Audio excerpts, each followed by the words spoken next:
Okay, this is that whole thing with Neville Goddard explaining about Abdullah and the Quibbles, where Abdullah was able to eat anything he wanted, drink anything he wanted, whatever quantities he wanted, and he appeared to be fine. He was in good health, and Neville questioned him about it, and he was like, "No, it would kill you. You can't do it. It's got to do with limiting beliefs and things like that." And yes, let me follow that up with yes, Neville Goddard on his death certificate and everything. People have analyzed it and said, it's how alcoholics die.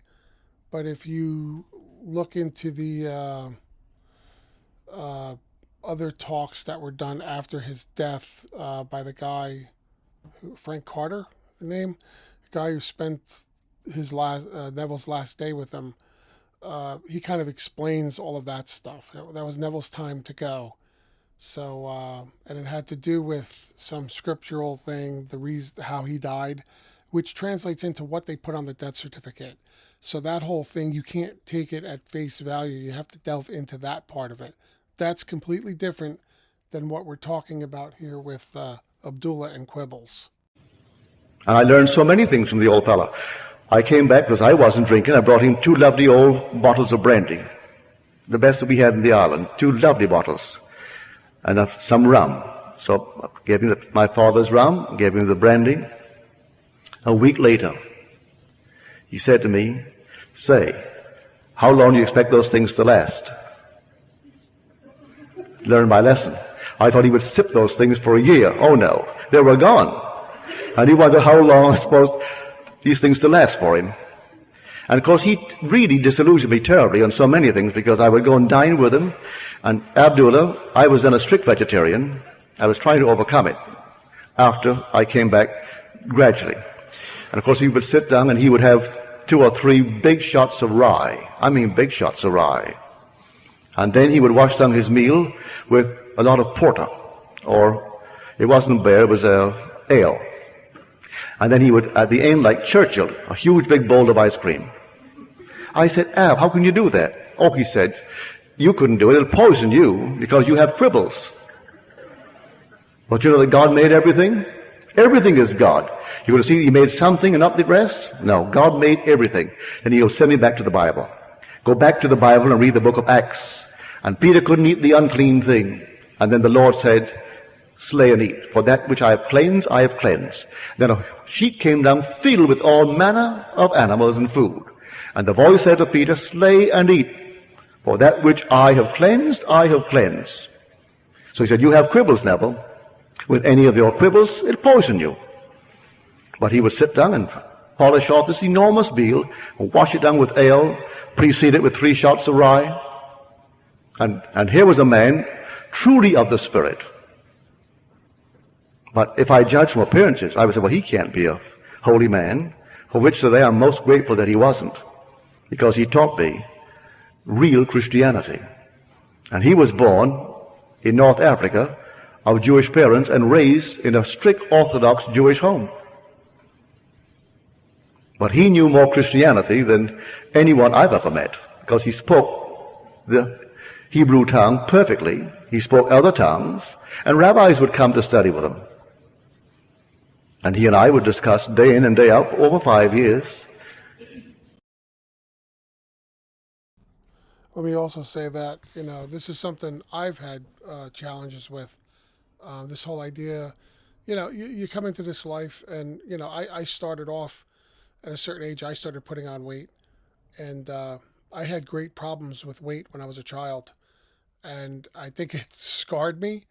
And when I got a little older and I hit like young adulthood, I thinned out a bit, weightlifting, exercise, high school sports, things like that. But then when I got out of that, when I went on to college and post college, I started putting on the weight again. I've always had the weight problem. So, look, I know how to lose weight. I know how to diet and exercise and things like that. I don't like doing it. Um, and I've also got other, I'm just going to say in my life experience here or whatever, there seem to be other things at play. But Abdullah is saying none of that matters. It's all imagination. we're all creating it. And I don't know about you, but the whole physical thing, I've never really put a lot of time into trying to manifest something else. So it's something that's eluded me so far. I've been concentrating on other things with the whole manifestation and the health part. I mean, I've been trying certain things, but I have to say, so far, no dice for me. Um, Maybe it's just deeply ingrained self concept. There's maybe a certain amount of self loathing or baggage, or I don't know what you want to call it.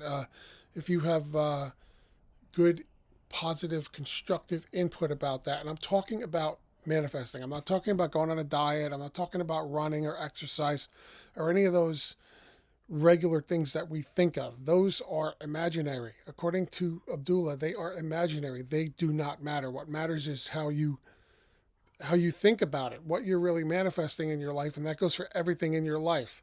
So I don't want to hear anything about exercise or eating right or this or that. According to him, you should be able to manifest good health and being in shape as easily as a job, a car, money, or whatever.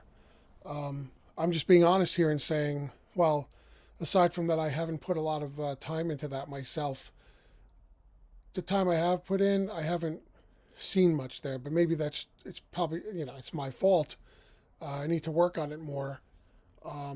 Maybe it's just, I don't know, I start manifesting, because normally I don't give much in the way of consideration to physical makeup when I'm manifesting or visualizing.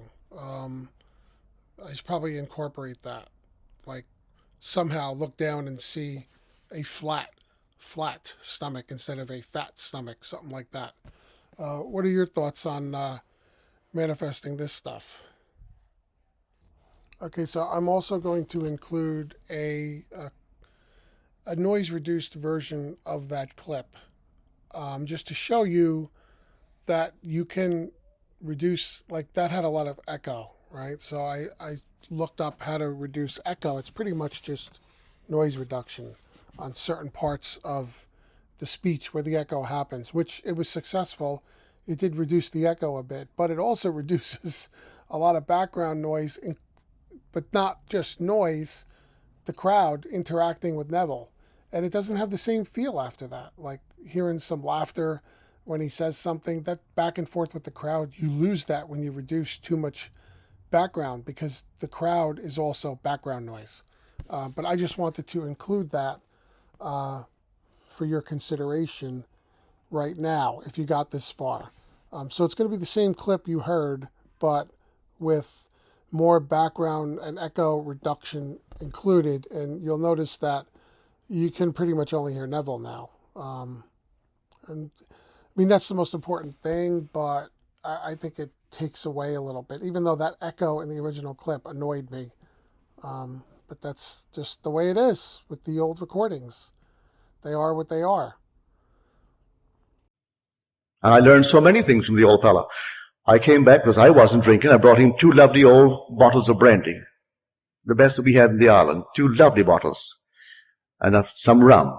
So I gave him my father's rum, gave him the brandy. A week later, he said to me, "Say, how long do you expect those things to last?" Learned my lesson. I thought he would sip those things for a year. Oh no, they were gone.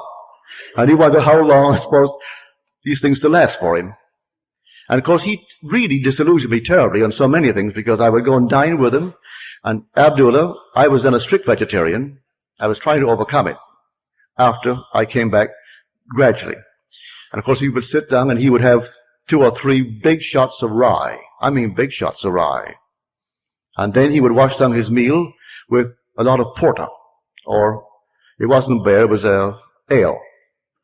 And then he would, at the end, like Churchill, a huge big bowl of ice cream. I said, "Ab, how can you do that?" "Oh," he said, "you couldn't do it. It'll poison you because you have quibbles." But you know that God made everything? Everything is God. You're going to see He made something and not the rest? No, God made everything. Then He'll send me back to the Bible. Go back to the Bible and read the book of Acts. And Peter couldn't eat the unclean thing. And then the Lord said, slay and eat. For that which I have cleansed, I have cleansed. Then a sheet came down filled with all manner of animals and food. And the voice said to Peter, slay and eat. For that which I have cleansed, I have cleansed. So he said, you have quibbles, Neville. With any of your quibbles, it'll poison you. But he would sit down and polish off this enormous veal, wash it down with ale, precede it with 3 shots of rye. And here was a man truly of the Spirit. But if I judge from appearances, I would say, well, he can't be a holy man, for which today I'm most grateful that he wasn't, because he taught me real Christianity. And he was born in North Africa of Jewish parents and raised in a strict Orthodox Jewish home. But he knew more Christianity than anyone I've ever met, because he spoke the Hebrew tongue perfectly. He spoke other tongues, and rabbis would come to study with him. And he and I would discuss day in and day out for over 5 years